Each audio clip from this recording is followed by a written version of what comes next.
భూమిలో పెట్టుబడి భవిష్యత్తుకు నాంది.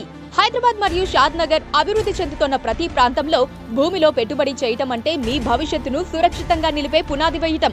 ఇప్పుడు ఈ అపూర్వమైన అవకాశం మీకోసం సిద్ధమైంది. Sun rise infra properties private Limited తో కలిసి మీ భూమిని ఎంచుకోవటం అంటే మీ కుటుంబ భవిష్యత్తుకు సురక్షిత నాంది వేయటం. ఈసారి మేము మీకోసం తీసుకొస్తున్నాం 50 ఎకరాల భారీ ప్రాజెక్ట్ ఆమోద ది జాయ్ ఆఫ్ లివింగ్ షాద్ నగర్ బుర్గులాలో. ఈ project regional ring road RRR లో భాగంగా బెంగళూరు నేషనల్ హైవేకు కేవలం 5 నిమిషాల దూరంలో ఉంది. ఈ ప్రదేశం మీ పెట్టుబడికి భద్రతను మరియు మీ కుటుంబానికి సంతోషాన్ని అందిస్తుంది. అధునాతన సౌకర్యాలు, విశాలమైన రహదారులు, సేంద్రియ వాతావరణం ఇక్కడి ప్రతి మూల ప్రతి క్షణం మీ కుటుంబాన్ని ఆనందంగా ఆప్యాయతతో నింపుతుంది. మీ భవిష్యత్తును, మీ కుటుంబ భద్రతను ఈ రోజే సురక్షితం చేయండి. ఆమోద ది జాయ్ ఆఫ్ లివింగ్ లో మీ స్థలం ఎంచుకోండి. Sun rise infra properties private limited. మీ భూమి, మీ భవిష్యత్తు.